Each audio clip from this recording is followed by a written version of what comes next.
Huwag na huwag ka magpapapasok ng kung sino-sino rito sa pamamahay ko. Maliwanag ba? Pero sa pagkakilala ko dyan sa amo mo, mabait naman yan eh. Diyos ko po, yung katawang pagod. Ikaw na naman! Ah!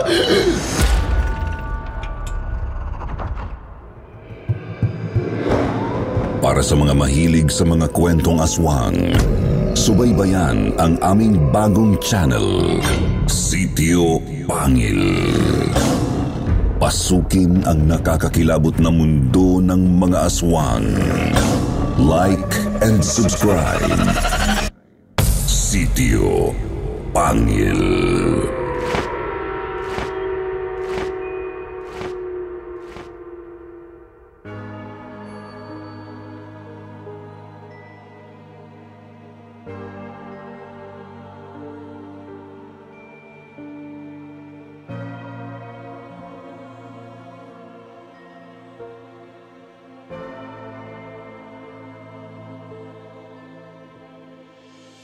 Isa ka ba sa taong nangangarap na maging isang tagapagmana? Minsan mo bang hinangad na sana'y magkaroon ka ng maraming pera na siyang magbibigay sa buhay mo ng matinding ginhawa? Pero papaano kung ang kayamanang ito pala ay magdadala sa iyo sa bingit ng iyong kamatayan? Yan ang eksaktong nangyari kay Wally. Ang ating letter sender na nagpadala noon ng kanyang kwento sa Sitio Bangungot, na ngayon ay napili naming isabuhay dito sa kwentong Takip Silim. Kaya naman huwag na natin pong patagalin ito. Tara na't muli nating balikan ang kanyang hindi malilimutang karanasan.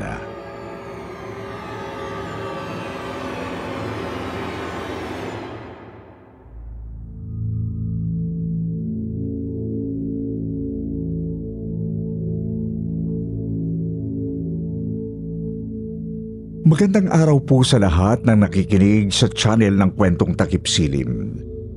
Pati na rin po sa paborito nating narrator na si Sir Wilmore.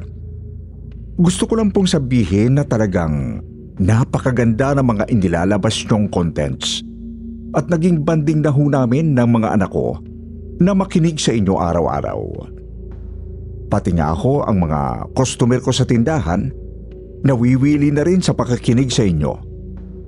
Kaya nga naisipan ko na ring magpadala ng sarili kong kwento. Ako si Wally, 51 years old at may-ari ng isang sari-sari store sa isang barangay dito sa Romblon. Hindi naman talaga ako taga rito. Tubong Ilocos talaga ako. At ang kwentong ibabahagi ko po sa inyo ay tungkol sa karanasan ko na siyang naging dahilan kung bakit nagdesisyon na lang akong lumuwas ng Maynila nung araw. Mga taong 1989. Kung tama ang pagkakaalala ko. Siguro, mga 17 pa lang ako noon nang maulila ako sa nanay ko na nag-iisa ko na lang kamag-anak noon. Kaya naman napilitan akong sa murang edad ko ay buhayin na lang ang sarili ko. Kahit na alam kong mahirap humanap ng trabaho, lalo na kapag wala kang tinapos. Hanggang sa natanggap ako bilang all-around houseboy sa mansyon na pagmamay-ari ng isang may sakit na matanda na itago na lang po natin sa pangalang Don Vicencio, isang kilalang mayamang matanda sa amin noon.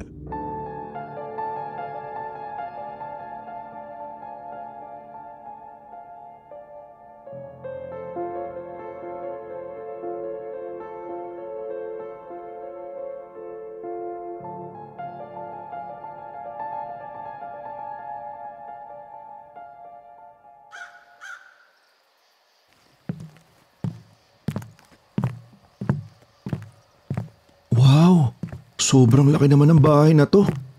Nakakalula. Daming magagarang gamit.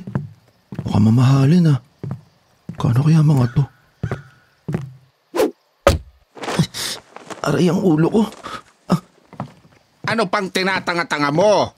Magtrabaho ka na! Bawal ang kukupad-kupad dito. Don Vicencio? Ilagay mo yung mga gamit mo doon sa kwarto. Doon sa tabi ng silid ko. Para mabilis kitang matawag kapag may kailangan ako. Opo. Suotin mo ang uniforming iniwan ko sa magiging kama mo. Ayoko na mukhang gusgusin dito sa pamamahay ko.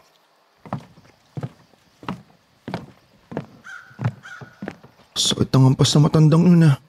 Kaya naman pala walang tumatagal na katiwala dito sa bahay niya eh. Kasama ng ugali. Putik, nagkabukol yata ako. Ay, mailagay na nga itong mga gamit ko sa magiging kwarto. Baka matuktukan ulit ako ng tungkol niya eh.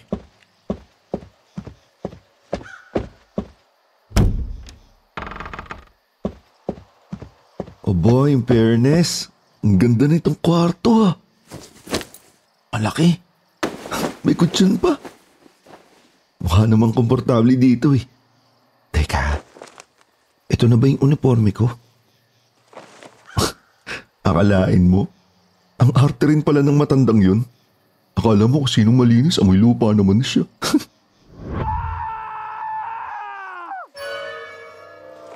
Huh? Sino yun?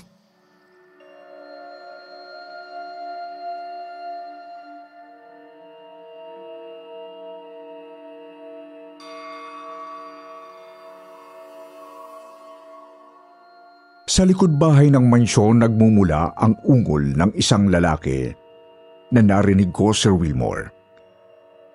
Ungol na parabang nasasaktan. Pero hindi ko na uli narinig kaya ipinagwalang bahala ko na yon. At aaminin ko sa una pa lang, medyo nainis kaagad ako sa ugali ni Don Vicencio. Inisip ko na lang na kailangan kong magtiis para sa pera.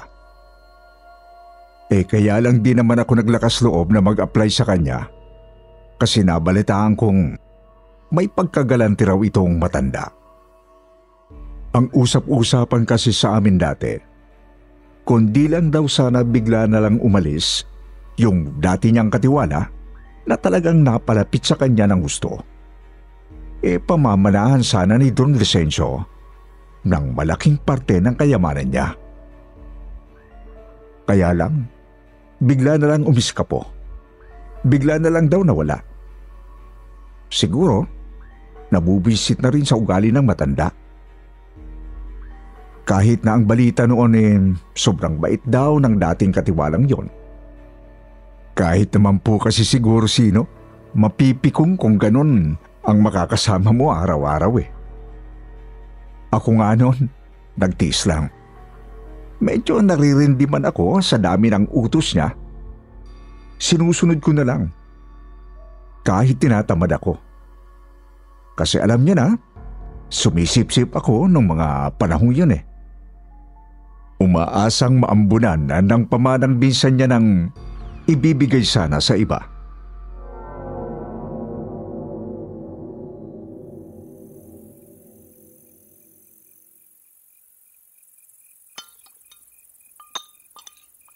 Hoy, ikaw, Wally.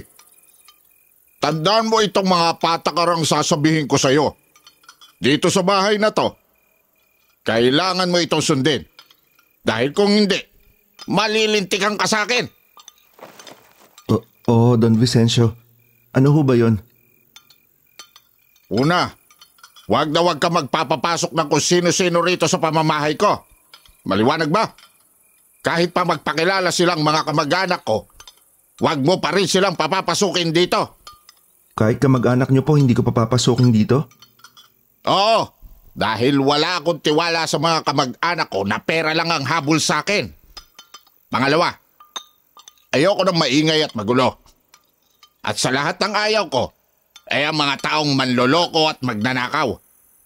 Kaya kung may binabalak kang gawing masama sa bahay na to, kalimutan mo na. Hindi ko sasantuhin ang katulad mo, bata. Ikatlo, siguraduhin mong wag na wag kang lalabas tuwing gabi. Ayoko sa mga taong tumatakas pa sa oras ng pahinga. Nagkakaintindihan ba tayo? Don Vicencio. Makakaasa ho kayo.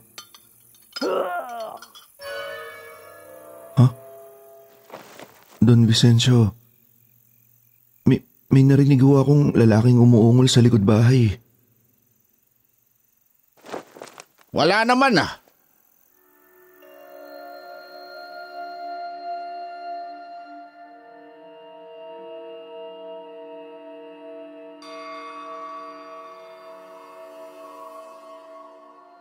Sabi ni Don Vicencio, guni-guni ko lang daw ang narinig ko, Sir Wilmore. Hindi na ako nakipagtalo sa matanda. Dahil ayokong maasar siya sa akin. Pero nainis pa rin siya sa akin.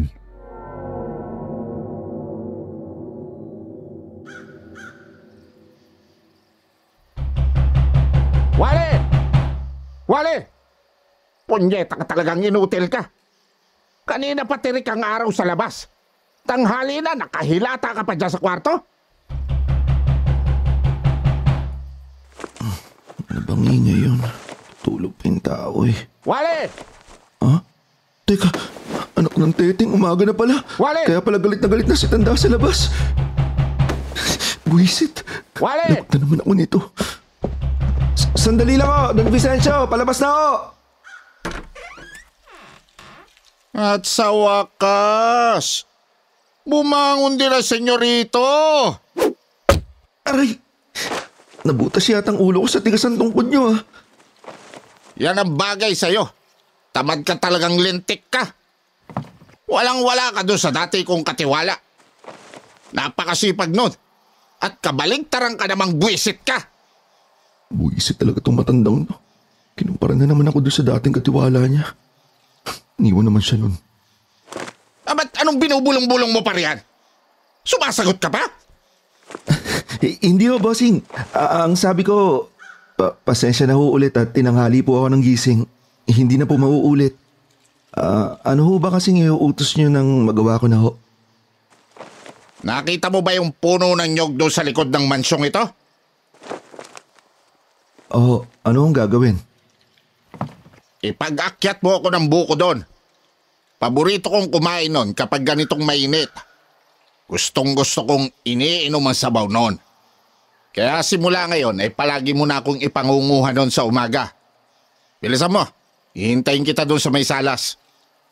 Pero Don Vicencio, hindi ho kasi ako marunong umakyat sa puno. Hindi ko na problema yon. Gumawa ka ng paraan. Sus, Mariosip talaga tong taong to. Hindi nag-iisip. Langya talaga tong si Tanda. Akala mo kung sinong siga. Pero kapag karap ng mga kamag-anak niya sa labas may iyaya, akala mo may sakit. Nakatungkod pa. Kaya namang maglakad ng tuwid eh. Ang bilis pang bumaba ng hagdan, no? Pagpanggap ka talaga, Tanda. Awa ka, buwisit. Kalma ka lang, Wally. Sumunod ka na lang. Kapag nagpadala ka sa emosyon mo, goodbye mana ka na.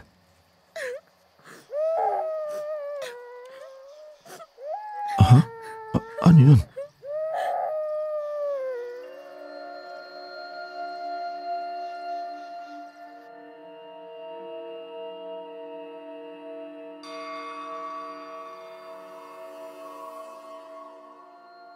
Biglan nanlaki ang mga mata ko, Sir Wilmore, sa nakita ko sa labas ng kwarto sa itaas ng mansyon na isang babae at isang teenager na umiiyak.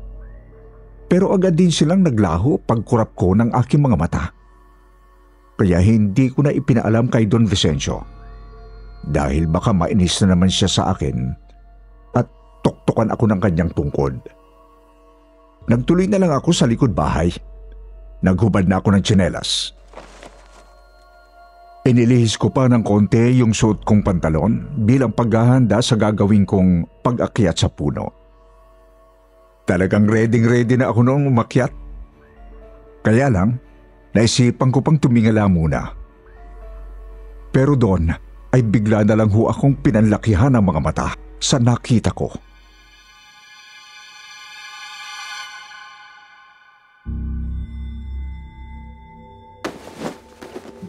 Teka, may lalaking umakit sa puno.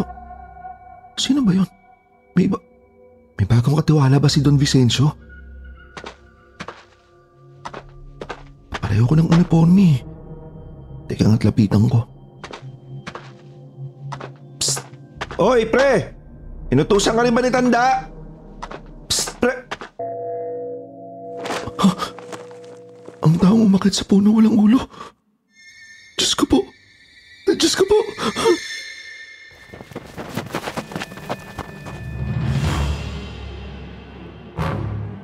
Napatakbo ako ng mabilis pabalik sa loob ng bahay ni Don Vicencio. Sa kilabot nang makita ko ang isang lalaking walang ulo na umakyat pataas sa puno ng buko. May suot itong uniforme na katulad sa akin.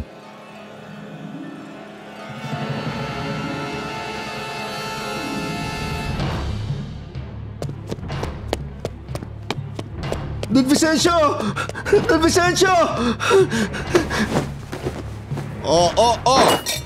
Yung mga imported kong base sa sahig, baka mabasag mo. Abay, pababayaran ko sa iyo yan kapag nasira mo. Ano ba sinisigaw-sigaw at tinatakbo-takbo mo dyan? Don Vicencio, may nakita ako sa likod ng bahay. Meron nung umakit na tao dun sa puno ng nyog.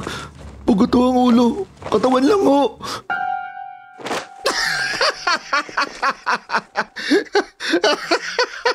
Ikaw palang bata kang nag-uulyanin at hindi ako eh. Araw na araw magkakamulto. Ikaw ba'y may sira sa ulo? Pero may nakita ko talaga ako Don Vicencio eh. Katawang walang ulo. Umakit po doon sa puno ng nyog. Tapos nakasuot pa nga ako ng uniformeng katulad nitong sa akin eh. Baka sarili mo ang nakita mong walang ulo.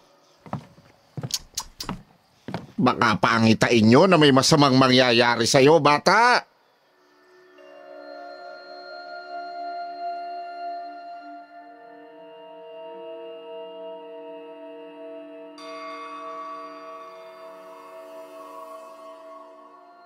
Imbis na gumanho ang pakiramdam ko noon, Sir Wilmore, lalo lang hong sumama. Parang bumaliktad ho bigla ang sikmura ko ng mga sandaling yon. Di ko nga alam kung maihi ba ako o matatae.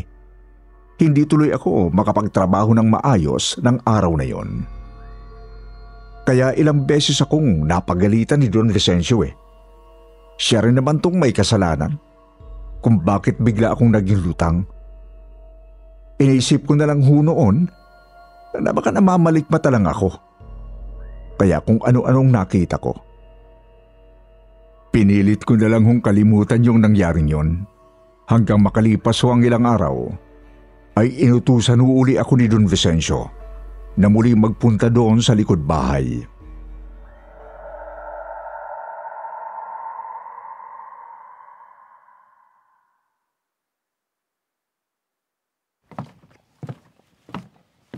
Wali! Walisin mo yung mga tuyong dahong nakakalat sa likod bahay. At ang kapal na noon. Bakit kasi hindi ka man lang magkusa at kailangan ka pang utusan? Pagkatapos sigaan mo na rin yon at nang maubos na ang basura doon. Sa likod bahay ho? Oh, bakit? Aangal ka? Hindi ho. Sabi ko nga ho, papunta na ako sa likod eh.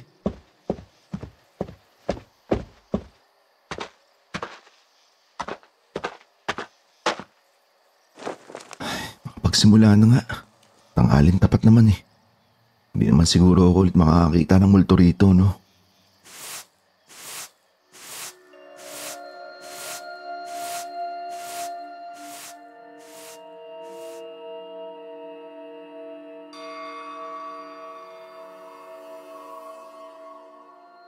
Hindi pa ako nakakamove noon sa takot na naramdaman ko nung huling magpunta ako sa likod bahay, Sir Wilmore. Pero wala naman akong choice, kundi ang sumunod, kahit na natatakot pa rin talaga ako. Ang lawak pa naman din ng lupang nakapalibot sa mansyon ni Don Vicencio. Kaya napakatahimik po ng lugar na yon.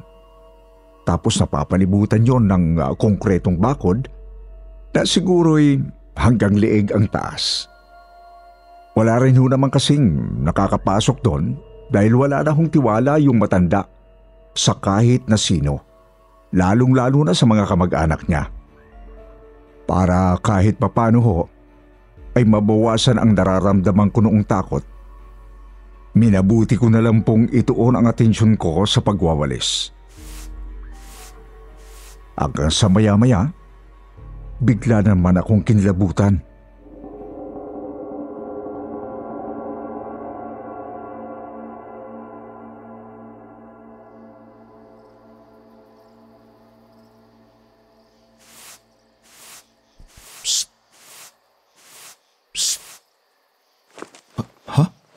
Sino yun? Pare, dito. Dito sa kabilang bakod. Lingon ka. Sus Mariosep, tao pala. Pre, tinakot mo naman ako eh. Bakit ka naman natakot tanghaling tapat? Ako nga pala si Arnel. Ikaw ba yung bagong katiwala ni Don Vicencio? Oo, ako nga.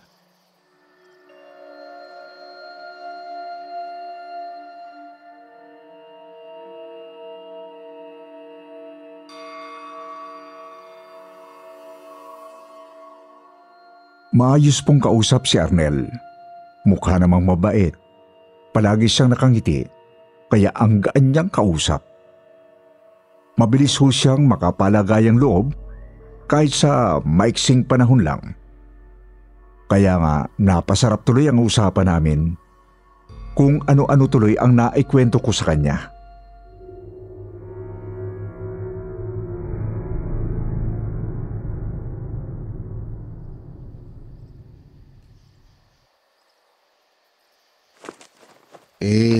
Kumusta ka naman dyan kay Don Vicencio, pre?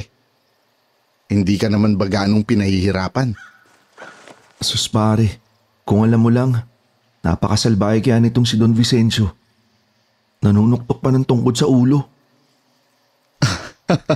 Nako, ganun lang talaga yun kasi matanda na. Pero sa pagkakilala ko dyan sa amo mo, mabait naman yan eh. Lalo na kapag nakuha mo na ang loob niya. Mukhang malabo pare. Sa totoo lang, parang gusto ko na nga umalis dito eh. Kung si Don Vicencio lang, matitiis ko. Kaya lang, ewan ko kung maniniwala ka. Pero sa palagay ko pre, may multo dito sa mansyon na to eh. Ha? Paano mo naman nasabi? Aba nung isang araw lang pre, may nakita akong katawang pugot dito. Talaga? Saan mo naman nakita, pre? Ituro mo sa akin. Oo pre, dito mismo sa likod bahay. Umaakit dyan sa may puno ng nyog. Kapareho ko pa nga ng uniforme. Takot na takot nga ako nun. Sa palagay ko, biktima yun ng salvage. Di ba noon pa naman uso yung mga ganun dito sa atin? Tapos kung saan-saan na lang tinatapon yung bangkay. Gusto ko ring makita yung katawang pugot na sinasabi mo, pre. Tagal ko na rito pero kahit kailan, wala pa akong nakikita. Kaya mo pre, sa susunod na makita ako ulit yun, sisigawan kita dyan sa kabilang bakod. Pangako yan ha. Aasahan ko.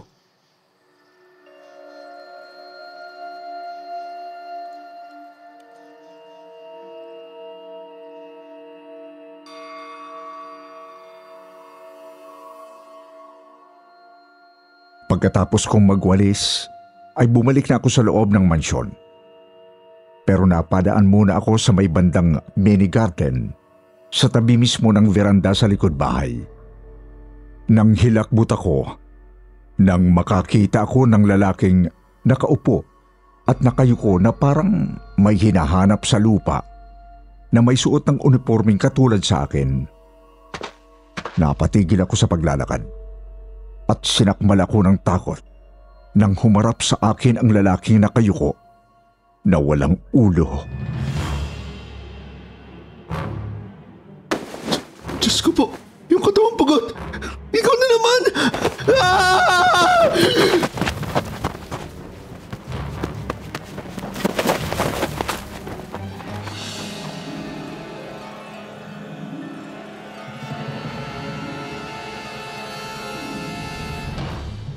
Takot na takot ako, Sir Wilmore.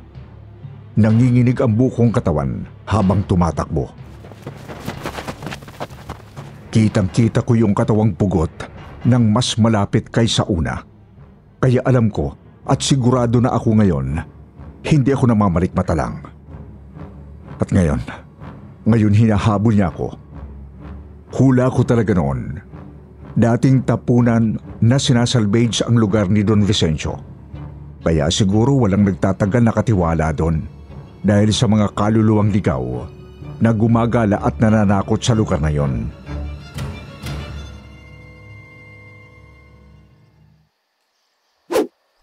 Aray ko po! Abay, ano na naman problema mong bata at para ka na namang natatae? Don Vicencio, nakita ko na naman ho yung katawang pugot. Inahabol niya po ako. Don Vicencio, tulungan niyo po ako. Baka pangitain yun. Nakikita mo ang sarili mong walang ulo dahil malapit ka ng mamatay. Pero sigurado akong hindi ako yun, Don Vicencio. Hindi ho pantay yung mga binti niya eh. Ika-ika ho siya habang inahabol ako. Ano ka mo? Ulitin mo nga yung sinabi mo, Wally. Ang sabi ko, hindi ho pantay yung binti ng katawang pugot na nakita ko kanina. Ika-ika ho siya nung habulin niya ako. Diyos ko po. Ganon din ang binti ng dati kong katiwala. Pilantod din siya. Tulad na sinasabi mo sa akin ngayon, Wally.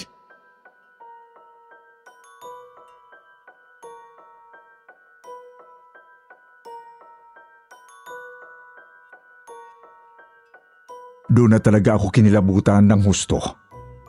Parang sa unang pagkakataon. Nagkakaintindihan kami ni Don Vicencio. Malakas pareho ang gutom namin na mukhang hindi talaga siya iniwan ng dati niyang katiwala. Mukhang may taong tumapos sa buhay nito kaya ito nawala. Noong ko lang nakitang nanghina si Don Vicencio. Napaupo siya sa sahig. Tumulo ang luha sa mga mata niya. Tanda na talagang napalapit na ang loob niya sa dati niyang katiwala. Ilang sandaling natahimik kami pareho. Pero maya-maya ay muli akong binalingan ni Don Vicencio.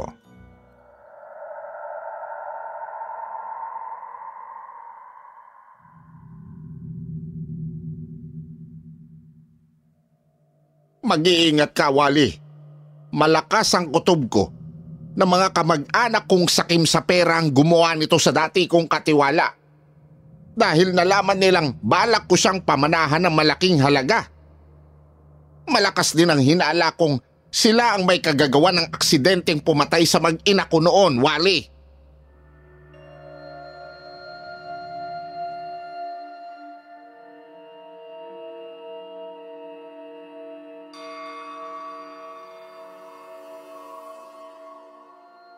Ang mag-ina ni Don Vicencio ang minsan kong nakitang umiiyak sa itaas ng mansyon Sir Wilmore. Sigurado ko yon dahil matapos kong makita ang kanilang multo, saka ko nakita ang kanilang litrato na nakadisplay sa ibabaw ng tukador sa sala. Naisip kong maaring sinadya nga ang kanilang pagkamatay at hindi siguro sila matahimik sa kabilang buhay. Kaya sila nagpapakita sa akin na umiiyak. Noon ako nakaramdam ng awa kay Don Vicencio. Saka ko lang talaga naintindihan kung bakit ganon ang ugali niya. Talaga nga palang masaklap ang dinanas niya. Kaya pala wala siyang tiwala sa kahit kanino. Kasi pati sarili niyang kadugo, maring trinahedor siya. Iba talaga ang nagagawa ng pera. Kaya kahit ako, ng mga sandaling yon, ay nakonsensya rin dahil pera din naman ang dahilan, kaya pumasok ako sa kanya bilang katiwala. Kinabukasan, naandun uli ako sa likod bahay dahil mag-aakyat sana ako uli ng buko. Kaya lang, sinutsutan na naman ako ni Arnel.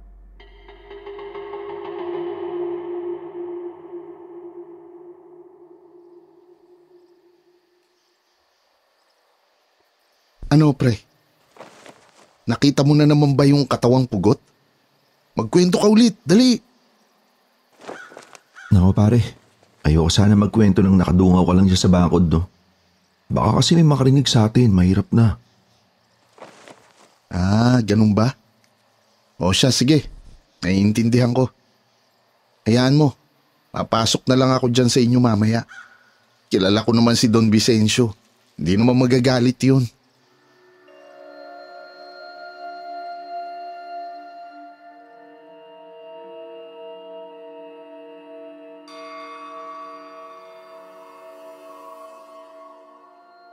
Pagbalik ko sa loob ng bahay, ipinaayom ko kay Don Vicencio ang nirequest niyang buko juice. Nagpasalamat siya sa akin.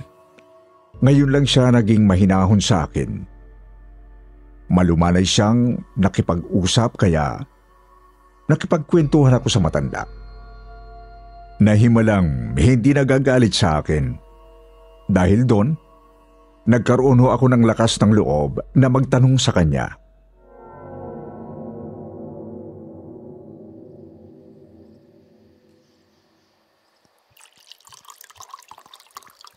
Bossing, ano ho bang pangalan ng dati niyong katiwala? Arnel. Arnel ang pangalan niya. Arnel ho?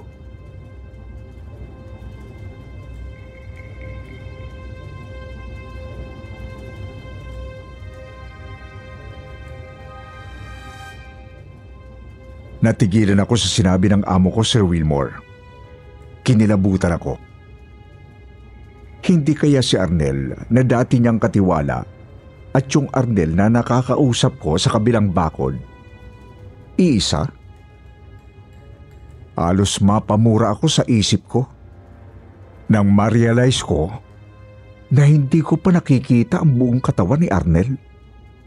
Palaging ulo niya lang ang nakadungaw doon sa bakod, hindi ba? Hindi ako mapalagay ng mga sandaling yon. Hindi ko lang masabi kay Don Vicencio ang tungkol doon dahil baka lalo siyang mag-alala.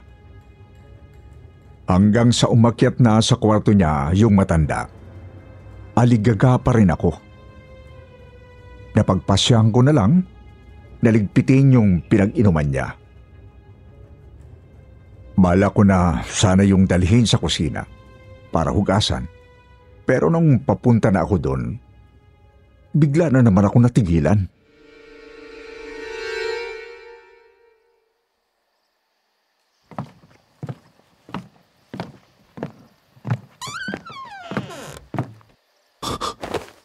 Sino nagbukas ng pinto sa banyo?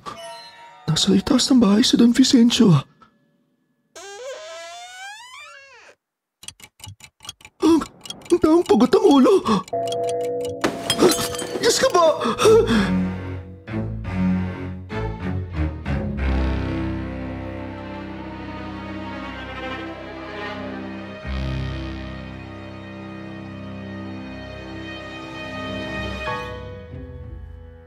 Nabitawan ko yung basong hawak ko. Nabasag yon at tumalsik ang bubog sa paa ko. Pero wala na akong pakiramdam. Hindi ko na nagawang alisin ang tingin sa katawang pugot na ngayon ay talagang kaharap ko na. Kitang-kita ko pa nang unti-unti niyang itinaas yung braso niya at tumuro siya sa likuran ko. Unti-unti, lumingon ako sa direksyong yon. At doon nakita ko si Arnel, ang lumulutang na ulo ni Arnel, na ngayon ay ipinakita sa akin ang tunay niyang itsura. Puro pasa ang mukha, tanggal ang karamihan ng ngipin niya, at dumudugo ang ilong. Natanda na pinahirapan muna siya bago tuluyang pinaghiwalay ang ulo niya at katawan.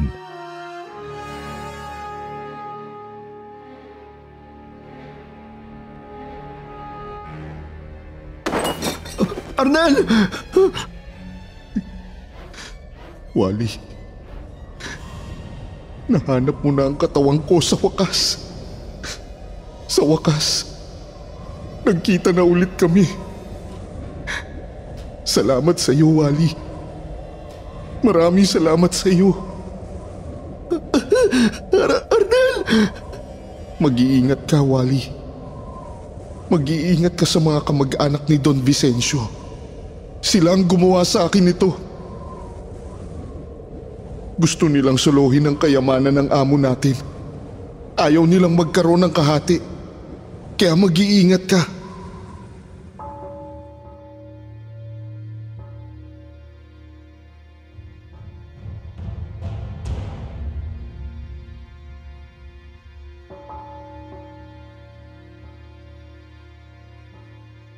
Yun ang huling sinabi niya sa akin bago unti-unting naglaho ang imahe ng ulo at katawan ni Arnel sa harap at likuran ko.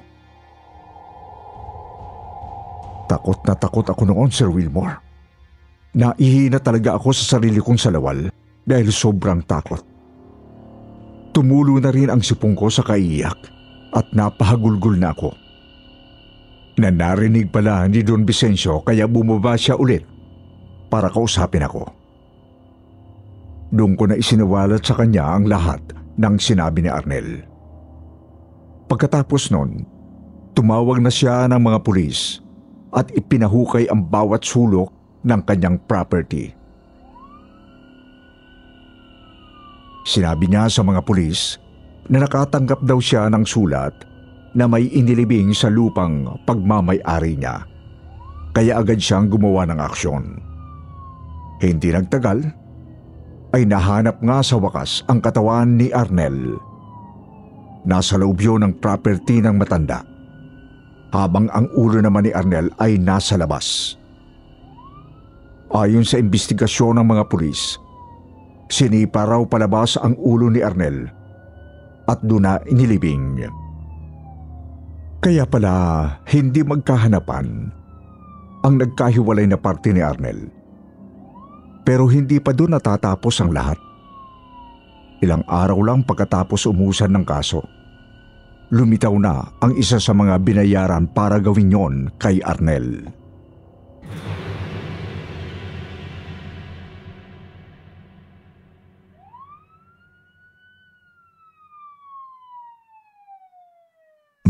Minumulto rin ako ni Arnel kaya hindi ko kinaya Don Vicencio. Patawarin niyo po ako. Para hindi na ako pagmultuan ni Arnel at usigin ang sarili kong konsensya, isusuplong ko ang lahat ng may pakana ng krimen.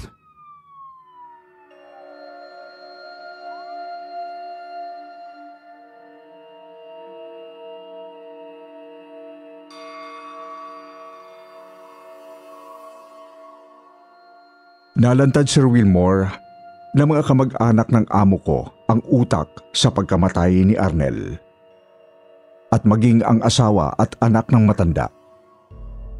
Kaya kalaunan ay nakulong din ang mga buhong nakadugo ni Don Vicencio.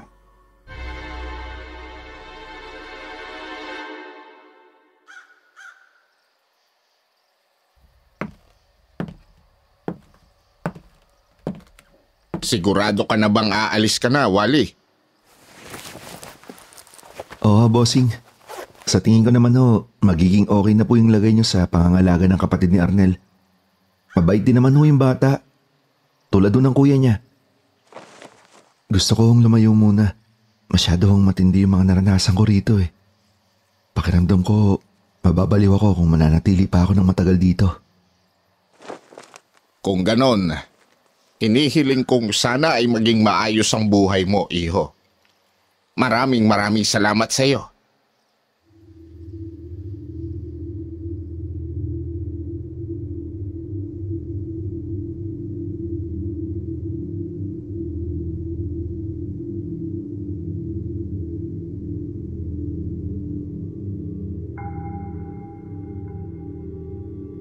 Sa totoo lang, Sir Wilmore, sinabi sa akin ni Don Vicencio na hahatiin niya raw sa amin ng kapatid ni Arnel ang kayamanan niya. Ipamamana niya raw sa aming dalawang katiwala niya ang lahat ng mayroon siya. Pero hindi ko yun tinanggap. Mahirap mang paniwalaan, pero yun talaga ang totoo. Hindi ko pala kayang itaya ang buhay ko para sa pera. Kaya ko naman magtrabaho. Napagtanto ko ng mga panahong yon na ayokong danasin ang sinapit ni Arnel. Lalo pa at hindi naman ako sigurado kung sino ang mga nakapalibot kay Don Vicencio ang may binabalak na masama sa kanila. Umalis na ho ako sa lugar na yon at napagpasya na lang na magtrabaho sa Maynila. Hanggang sa mapadpad po ako sa Romblon at dito na nga nagkapamilya. Sa awa ho ng Diyos, naging maayos naman ang buhay ko kahit papano. Hindi man ho ako yumaman, pero swerteng napagtapos ko naman ang 2 naging anak ko hanggang kolehiyo.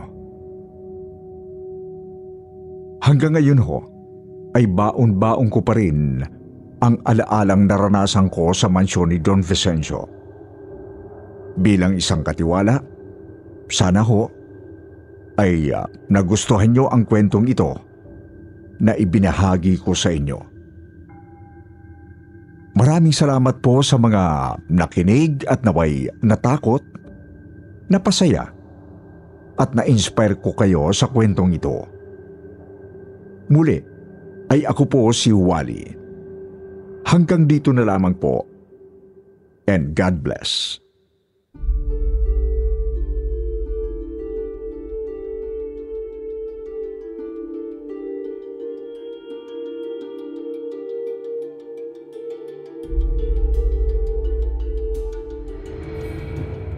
At ngayon naman, pakinggan natin ang isa pang nakakapanindig balahibong kwento na marahil ang iba sa inyo ay hindi pa naririnig. May isang silid na ipinagbabawal buksan ni Sir Anton. May batang kumakanta. Ang Batang Diablo.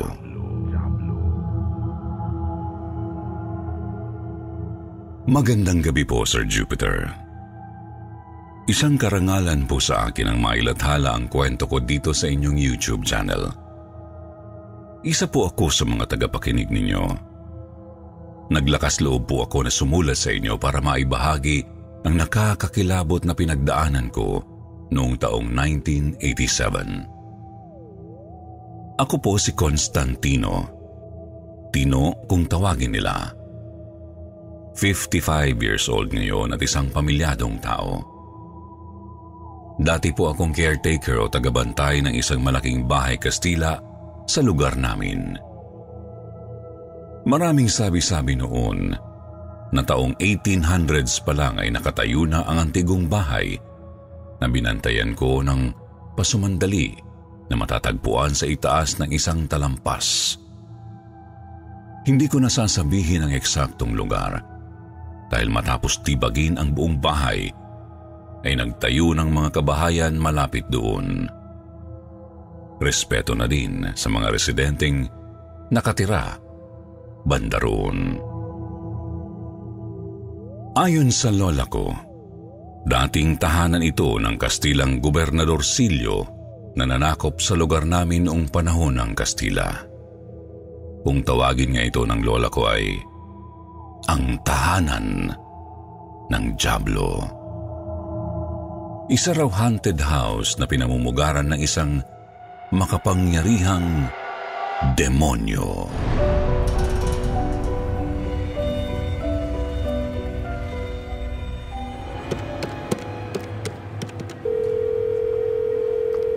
Hello, Sir Anton. Nakikitawag lang po ako sa landline, sir. Opo. Malinaw po ang linya. Maraming salamat po sa trabaho, sir, ha? Opo, sige po. Magsisimula na po ako bukas bilang caretaker ng mansyon ninyo. Nagpunta na po ako dun kahapon. Nakuha ko na rin po ang susi ng bahay sa ilalim ng hagdan. Opo, nasa akin na po. Sige po, ipadala na lang ninyo yung sweldo sa bangko po. Opo. Sir, may pakiusap lang po sana ako eh. Sa katunayan, kasama ko po ngayon ang nanay ko dito sa bayan para lang makausap kayo sa telepono. Sir Anton, baka pwedeng isama ko po ang nanay ko sa mansyon ninyo. Wala po kasing mag-aalaga sa kanya sa bahay. Matanda na rin ang nanay ko kasi, sir. Talaga po? Payag po kayo? Maraming salamat po, Sir Anton. Sige po. Opo. Sige po, masusunod po. Bye, sir. Anong sabi ng amo mo, Tino? Pumayag si Sir Anton na isama ko kayo sa mansyon niya. Makakaranas na tayo ng buhay mayaman. Titira na tayo sa pinakamalaking bahay dito sa probinsya natin. Sigurado ka ba sa pinasukan mong trabaho? Ba't takot na takot ka sa bahay na iyon nung bata ka pa? Noon yun, Nay. Kwento-kwento lang ni Lola ang tungkol sa mansyon. Hindi totoo yun. Hindi totoong may masamang espiritu sa bahay. Walang masamang bahay. Tao lang ang nagiging masama. O siya, sige. Ako naman nakasunod lamang sa iyo. Wala na tayong poproblemahin. Libre na daw ang pagkain. Libre ang kuryente at tubig. May sweldo pa ako. Siguradong makakapag-ipon ako nito, Nay. At malay ninyo, ipamana sa atin yung bahay Kastila na yun kapag namatay na si Sir Anton. Yun ang nasa isipan ko noon, Sir Jupiter. Na hindi malayong ipamana sa akin ng amo ko ang lumang bahay. Lagi niya kasing sinasabi na alagaan ko raw na parang sarili kong pag-aari ang bahay. Pagdating doon ay inakyat namin ni Nanay ang matarik na hagdan na gawa sa luma ng kahoy papasok sa loob ng lumang mansyon. Tuwang-tuwa ako nang makapasok na kami. Kalmado lang ang nanay isang ko na nakamasid sa buong bahay habang paikot-ikot ako sa buong ground floor. Amoy lumang kahoy sa loob. Lahat ng kagamitan ay gawa sa antigong kahoy. Binuksan ko ang malaking bintana at pumasok ang preskong hangin. Tumanaw ako sa papalubog na araw nang biglang mapansin ko ang isang matandang lalaki na nakatayo sa harapan ng bahay sa tabi ng malaking puno ng sampalok. Agad ko siyang binaba. Magandang hapon po. Ako ho si Tino. Ako ang bagong katiwala sa bahay na to. Ano pong sadya niyo rito? Ikaw ba? Ako ang dating katiwala ng mansyon. Siya nga pala, Tino. May isang silid na ipinagbabawal buksan ni Sir Anton. Yung silid sa pinakadulo sa ikalawang palapag. Ayun o. Doon sa pinakadulong bintana na nakasara. Sige po. Tatandaan ko po yan. Ako na pong bahalang mag-alaga sa mansyon. Madali lang naman alagaan ang bahay na yan. Basta araw-araw ka maglinis para hindi na iipon ang alikabok. Kailangan mo na rin pala palitan ng mga lumang bombilya at pundido na ang iba. Pero, Tino, sigurado ba kayo ng nanay mo na diyan kayo matutulog? Opo, pumayag naman si Sir Anton. Bakit po? Totoo po ba? Totoong ano? Na nakakatakot sa loob ng mansyon? Haunted house? Yun ang sabi ng iba. Pero kapag naglilinis ako sa loob ng bahay, madalas ako makarinig ng kaluskos at langit-ngit. Malingaw-ngaw sa buong kabayan, lalo na kapag gabi. Multo? Daga, malalaking daga. Kailangan mo mahuli ang mga pesteng daga dahil inangat-ngat nila ang ilang kagamitan. Basta mag-iingat kayo ng nanay mo, ha? Hindi lang kayo nakatira sa bahay na yan. Ano pong ibig niyong sabihin? Ha? Manong? Saan nagpunta yun? Ang bilis namang mawala. Bumalik ako sa loob ng bahay. Hinila ko si Nanay paakyat sa second floor. At doon ay binilang ko ang dami ng mga silid tulugan at hinawakan ang mga antigong muebles na mamahalin. Wow, Nay! Ang laki at ang ganda pala ng loob ng mansyon na to. Tignan niyo, ang daming kwarto. Mamili na kayo kung saan kayo matutulog dyan. Ako, dito ako sa pinakamalaking kwarto matutulog. Tignan niyo na yun, ang laki ng kama. Katulad nito yung mga napapanood ko sa sine sa bayan. Pangmayaman talaga. Hindi magtatagal. Mapapasa atin din tong bahay na to. Maniwala kayo sa akin. Hindi na nila tayo mapapaalis dito.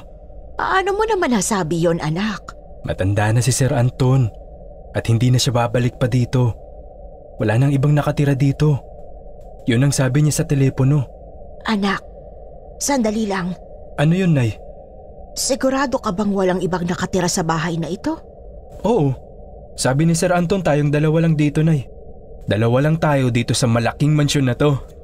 Sino yung batang iyon? Ha? Bata? Batang babae na nakaputing pantulog. Ayun o! Nakasilip sa dulong kwarto.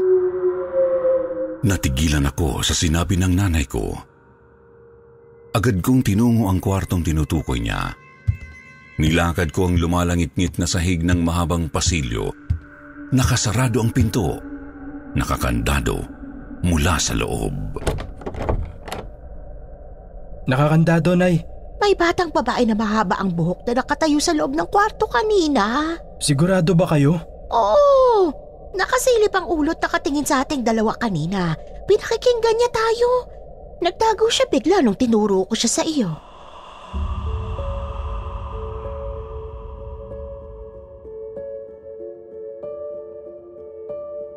Makalipas ang linggo ng pag-aayos at paglilinis ng buong mansyon, ay naging maayos naman at tahimik ang pagtira namin doon. Madali lang din alagaan ang bahay. Naayos ko kaagad ang mga gripong may tulo. Nagawan ko ng paraan ang ibang sirang bintana at mas napakintab ko pa ang sahig ng mansyon. Ngunit isang problema ang hindi ko maayos-ayos. Bigla na lang namamatay ang kuryente at nawawalan ng ilaw. Isang gabi habang naghahapunan kami, ay may nakakakilapot kaming naramdaman ni Nanay Isang sa loob ng lumang bahay.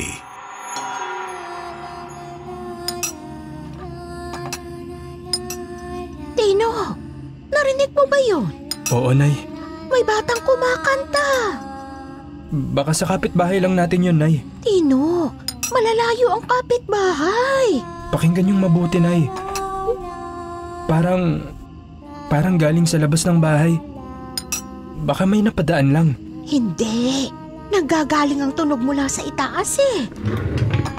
Oh, saan kayo pupunta, Nay? Tapusin niyo muna tong hapunan ninyo. Nay!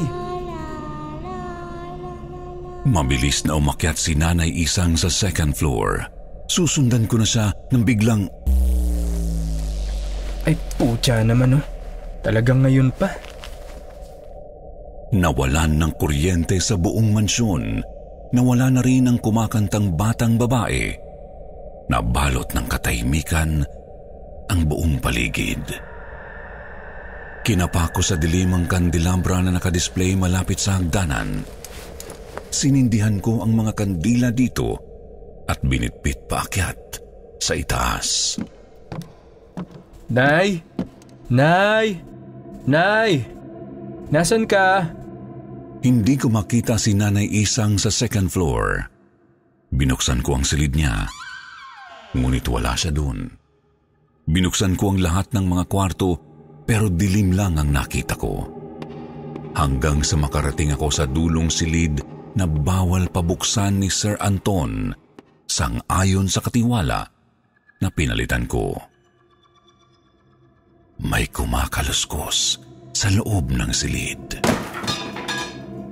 Nay! Nandyan ba kayo? Paano kayo nakapasok dyan? Akmang kukunin ko na ang mga susi sa mga pinto sa bulsa ko nang biglang kusa itong bumukas.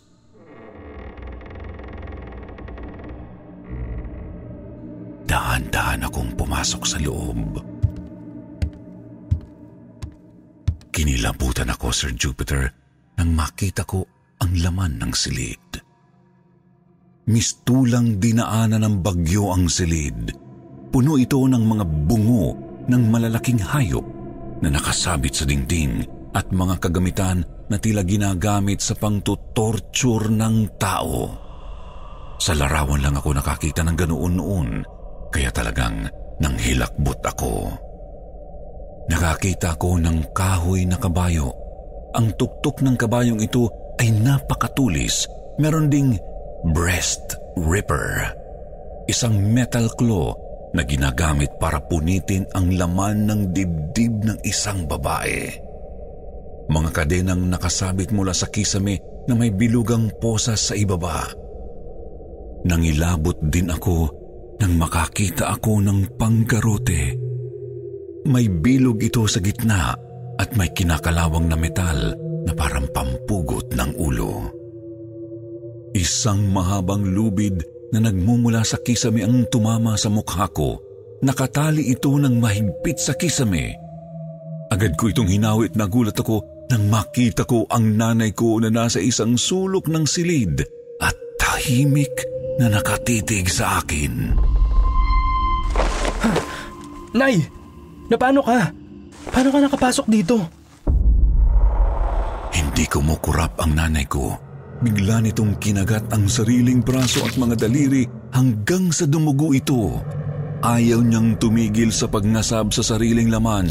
Hinila ko siya papalabas ng kwarto pero napakalakas niya ng sandaling yun. Itinulak niya ako pabalik sa loob ng silid at saka isinara ang pinto. Naihagis ko ang kandila at namatay ang ningas nito. Nay! Nay Isang, buksan niyo ang pinto! Nay! Buksan niyo to! Nangilabot ako nang mapansin kong hindi nakalakang pintuan mula sa loob, pero hindi ko ito mabuksan. Isang malamig na kamay ang naramdaman kong sumakal sa leeg ko. Nagkakakawag ako. Hindi ko makita kung sino ang sumasakal sa akin. Isang kamay lang ang gamit nito, pero hindi ko siya mahawakan. Ah! Nay! Tulong! Wag! Bitawan mo ako! Bitiwan!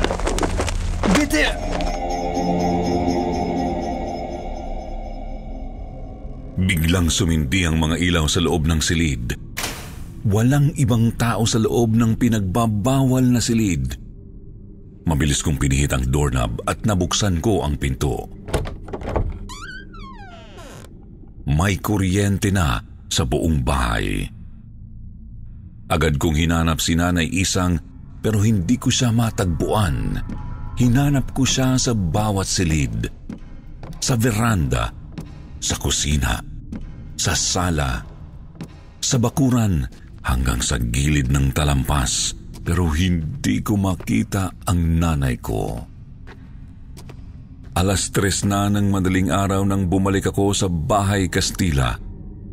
Sobra ang kaba at pag-aalala ko sa nanay ko. Pero laking gulat ko nang makita ko siyang nakaupo sa harapan ng mahabang mesa na hapagkainan. Meron siyang pinapatulog. Meron siyang kalong-kalong na bata. Nakatalikod siya sa akin kaya hindi ko makita ang batang kalong niya.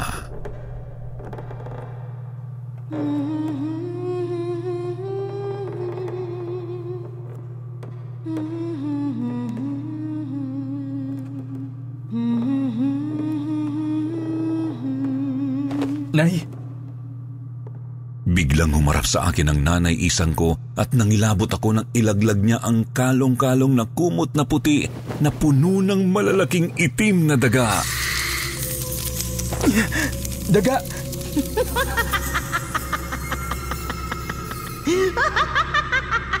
300 daga ang nakita kong nagtakbuhan sa iba't ibang sulok ng bahay. Malalaki ang mga ito, halos kasing laki na ng pusa. Mabilis na tumakbo si Nanay sa kanyang silid at nagkandado ito, Sir Jupiter.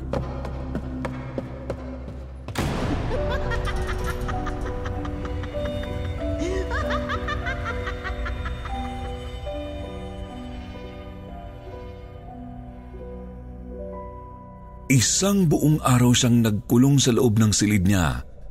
Hindi siya lumalabas, hindi siya kumakain o umiinom. Nag-alala na ako kung ano ang nangyayari sa kanya sa loob ng silid. Nay! Buong araw ka na hindi lumalabas ng kwarto mo. Hindi ka pa kumakain. Magkakasakit ka niyan. Ano bang nangyayari sa'yo? Nay! Bakit ka sumisigaw? Kinilabutan ako nang makita ko ang nanay ko na nakatayo sa likuran ko. Nakangiti siya. Noon ko lang siya nakita na ganon kaganda. Mukha siyang bata. Pula ang labi niya at namumula rin ang mga pisngi niya. Nakapusod ang mahaba niyang buhok na kulay puti. Para siyang ibang tao sa paningin ko. Nakasuot siya ng puting pangtulog. Nay, ang tagal mong nakakulong sa silid na to. Paano? Saan ka pupunta? Dito lang sa veranda. Nagpasya na akong matulog sa silid ko. Paghiga ko sa kama, agad akong nakaramdam ng antok. Antok na may halong hilo.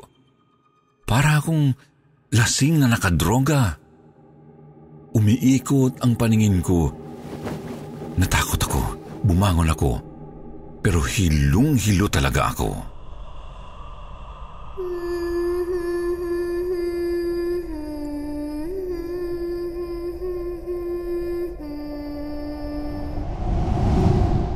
Isang batang babaeng may mahabang buhok na nakasuot ng puting pantulog ang nakita kong papalapit sa akin. Umiikot ang paligid ko kaya hindi ko masyadong natandaan ang mukha nito. Kumakanta siya habang papalapit sa akin. Umaalingaw-ngaw ang boses ng bata at bigla na lang akong nawala ng malay at tuluyang napasadlak sa kama. Nang sumunod na araw, pagmulat ng mga mata ko. Tino, anak, salamat sa Diyos at nagising ka na. Padre, ito po ang anak kong si Tino. Nakita ko ang maamong mukha ng nanay ko. May kasama siyang pari at isang binatang sakristan na nangangalumata. Nakatitig silang lahat sa akin. 3 araw na po siyang walang malay tao, Padre. Marami pong ginagawang kakaiba ang anak kong si Tino simula nang manilbihan siya rito sa bahay na ito bilang caretaker. Hindi ko siya makausap ng matino. Isang gabi, nakita ko na lang siya na kinakagat ang sarili niyang mga braso at mga daliri hanggang sa dumugo ito. Nay, anong... Naabutan ko siya isang madaling araw na may kalong-kalong na batang babae na mestisa. Kinakantahan niya ito ng pampatulog. Nang lapitan ko siya, inihagis niya sa akin ang kalong niyang makapal na kumot na puno ng mga daan-daang daga. Takot na takot po ako, Padre. Hindi totoo yan. Isang araw, nagkulong siya sa kwarto. Akala ko kung napano na siya dahil halos buong araw siyang hindi lumabas ng silid. Hindi ko ginawa yun, Padre. Ang nanay kong gumawa ng lahat ng yun. Shh! Shh! Anak ko, kumalma ka. Kaya nga ako nagpatawag ng pari ngayon para padasalan ng buong bahay at para gamutin ka. Tama po ba, Padre? Nangako kayo na aalisin niyo ang masamang espiritu na sumasalib sa katawan ng anak ko. Anong pinagsasasabi ninyo? Hindi ako sinasaniban ng masamang espiritu, Padre. Ang nanay ko. Hindi ako. Bigla akong sinampal ng nanay ko. Nanlisik ang mga mata niya at bigla akong sinakal. Itigil mo yung ginagawa mo. Lumayas ka sa katawan niya. Biglang nilingon ng nanay ko ang binatang sakristan. Marami ka na sinaktan at pinarusahan sa bahay na to. Lubayin mo ang katawan ni Aling Isang. Ngayon din! Malakas na sinunggaman ni nanay ang sakristan at kinaladkad ito papuntang beranda. Sinundan namin sila. Bitiwan mo ako! Isa kang demonyo! Sa kapangyarihan ng Diyos at Ama at ng Anak at ng Espiritu Santo, lubayan mo ang katawan ng matandang ito. Ama namin, sumasalangit ka. Sambahin ang ngalan mo. Mapasa amin ang kaharian mo. Sundin ang loob mo.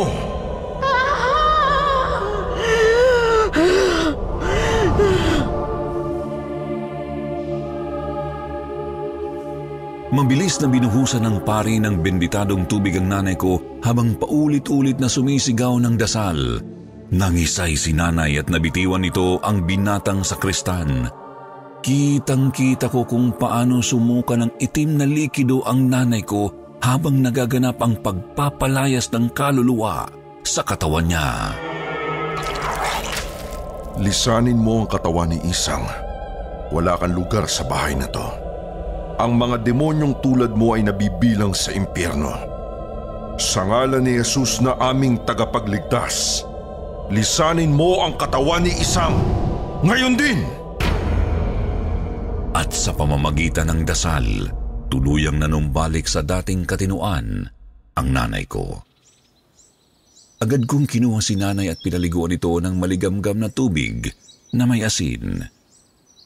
Nang tuluyang makapagpahinga ang nanay Isang ko.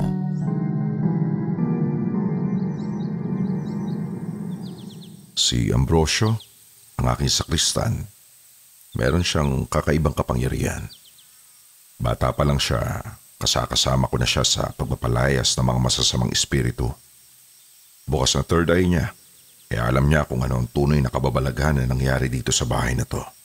Demonyo, isang dyablo ang nananahan sa bahay na to. Isang dyablo na nagkakatawang tao. Ginagaya niya ang mga kauna-unahang batang babae na tumira dito. Ang anak ng mag-asawang Kastila na tunay na may-ari ng bahay na to. Namatay siya sa sakit na malaria. Maraming mga Indio ang pinahirapan ng Gobernador Silio sa loob mismo ng tahanang to. Tinorture niya ang mga Indio na lumalaban sa pamahalaang Kastila. Magmula noon, ginagamit na ng dyablo ang katauhan ng batang babae para makapanlin lang ng mga naninirahan dito. Hindi mo ba alam na dito sa bahay na to mismo namatay ang dating katiwala? Patay na yung katiwala? Oo, nagpakamatay. Nagbigtisis ang silid sa ikalawang palapag. Salamat at iniligtas kayong mag-ina ng Panginoong Hesus. Nang sumunod na araw ay agad kaming nag-alsabalutan mag-ina at umuwi sa aming tunay na bahay. Tinawagan ko si Sir Anton at tuluyang nagpaalam sa kanya. Hindi siya pumayag, pero buo na ang pasya ko. Hindi ko na talaga nanaisin pang tumira sa magara at malaking mansyon. Kung dyablo naman pala ang nakatira talaga dito. Lumipas ang ilang taon. Muli akong kinontak ni Sir Anton para alokin na maging caretaker ulit sa halagang triple pa ng sweldo ko noon. Pero humindi ako. Aanhin ko ang pera kung ang buhay naman naming mag-ina ang nasa peligro. Walang nagkalakas loob at walang sumugal na itaya ang buhay nila sa demonyo. Hanggang sa nalusaw na sa kalumaan ng bahay at ipinatibag ito. Ngayon ay may bakanting lote na lamang ito na may kalapit na mga kabahayan.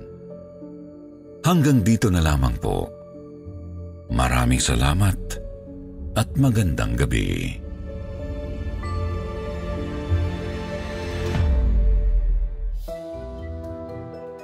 At ngayon naman mga ka-KT, ka-SB, dumako na tayo sa paborito nating shoutout portion.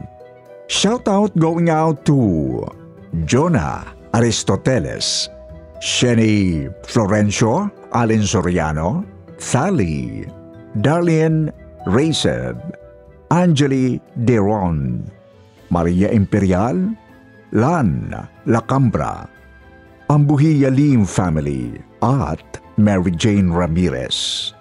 Magbabasa po tayo ng pinakamagandang comment galing kay Juby Ganaden at Lera Oliverio. Sabi ni Juby, "Hello! Pa-shoutout po from Shizuoka, Japan. Always listening, paulit-ulit ko po kayong pinakikinggan. More power sa inyong lahat. More stories for 2024 please. Thank you." Sabi naman ni Lera, "Grabe, sobrang stress reliever talaga to. Lalo na ngayon, may bagong boses, tawang-tawa ako pag napapakinggan ko. Salamat po, Katie. 3 years ng silent listener here from Saudi. God bless." Sa mga hindi nabanggit, sa susunod na lang po, huwag niyo pong kalilimutang mag-reply sa ating shoutout box na nasa comment section para ma-shoutout po ang pangalan ninyo. Muli po mula sa bumubuo ng Kwentong Takip Silim at Sitio Bangungot, ito ang inyong lingkod, Sir Wilmore Plopino. Nagpapasalamat.